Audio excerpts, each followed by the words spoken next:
Hello everyone, so today's video is a little bit different. I'm going to be talking about my editing process, mainly about how I make GIFs and my outro. So first of all, let's take a short look on how my outro looks like. It's still a work in progress, it's not perfect yet, but you guys probably have seen the final product already. But I'm just going to let you see what I've done so far as of today, which is the 11th of September. And let's enjoy the video. What can I say except you're welcome for the heals, the boosts, the res. Okay, and that's it. You know, nice and short. It's only 8 seconds, and I'm gonna show you how I made that GIF. So first of all, you need to understand that every GIF or GIF has multiple frames. That's how it works. They're just regular pictures with multiple frames. For example, over here there is the Pohoran artwork over here, and I'll show you how this GIF works. You can see that there are multiple images, and as I scroll down rapidly, she actually moves and she blinks and stuff. So there are 40 frames. There are 40 frames for this one. So 40 frames per second. The more frames per second you have, the more smooth and the more fast the animation looks.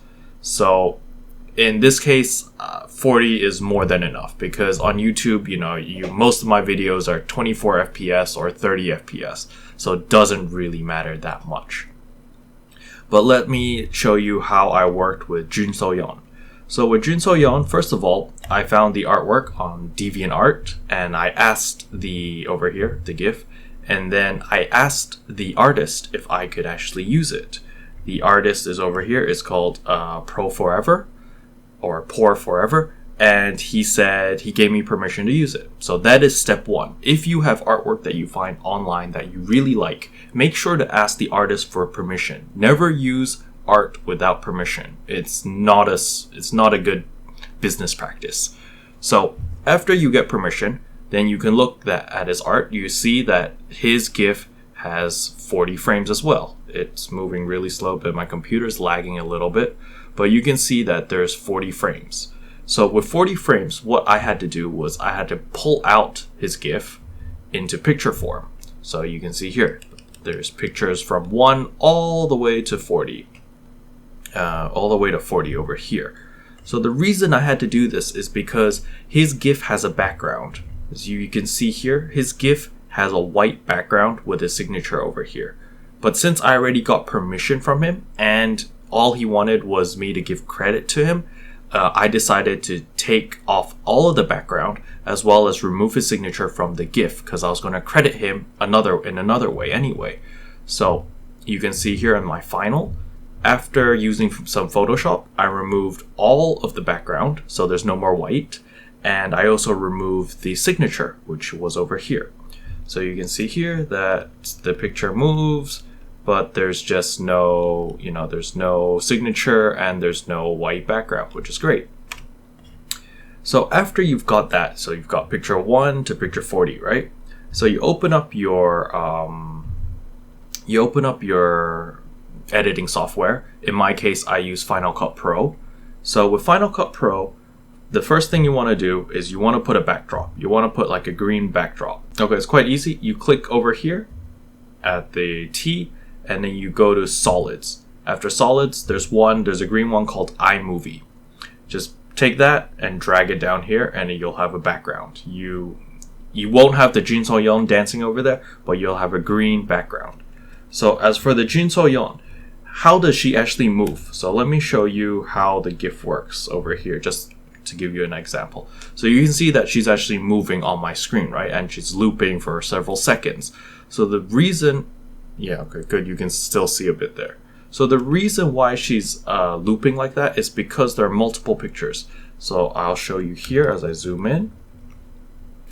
So we'll go all the way to picture 1 over here. This will take a while.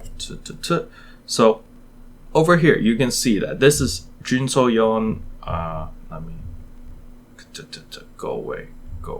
Okay. So this is Jun So-yeon picture 1. And you can see the duration is 0.01 seconds. And this is frame 1 or picture 1. Then this picture 2. That's picture 3, 4, 5, 6, 7, 8. So I put all 40 pictures here, but the duration for each picture is 0.01 seconds. And thus, when you play at a really rapid pace, it looks like the picture is moving.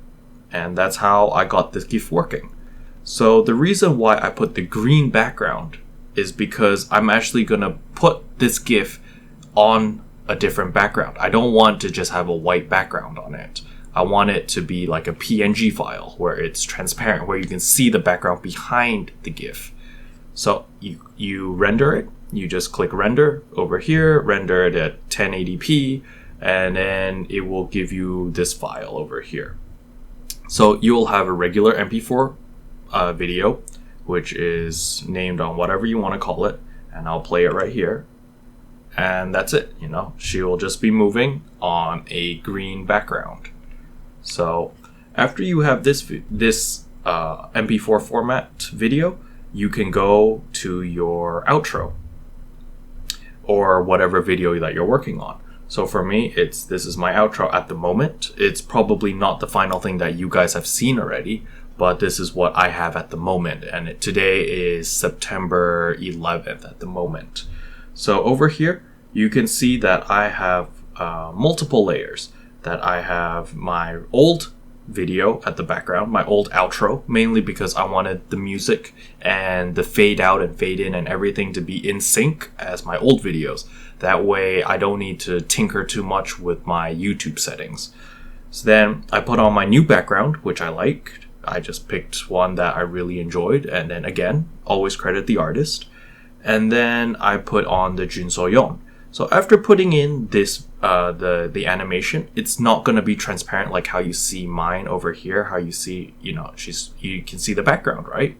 So there's actually an effect. So if you go over here to effects, and then you go to all videos and audio, and you type key, K-E-Y, there's an effect called keyer. So by putting a keyer on top of anything that has a solid green background, it'll remove that green background and make it transparent. That way, you can have your Jun So-yeon over there, and she can be moved as well. For example, maybe if I don't want her there, I want her like here, or in the middle of my screen, or I want her there. Or let's say that I want her to be bigger. I can make her bigger as well. And you can place it and, just experiment and see how you want things done. So that's very convenient. And other than that, it's pretty easy, So that's just a small insight on how I make my GIFs. It's very, very, very, very time consuming. And I'm pretty sure there are better ways out there, but this is the way how I do it. And hopefully it helps. And I hope this will inspire some of you guys to make your own GIFs, as well as to improve everyone's video quality and stuff like that. Okay, anyway, I just wanted to let you guys see a little bit on my video making process or my editing process, and hopefully you found something interesting or learned something from me, and I'll see you guys in the next one. Bye-bye. What can I say except you're welcome? For the heels, the boost, so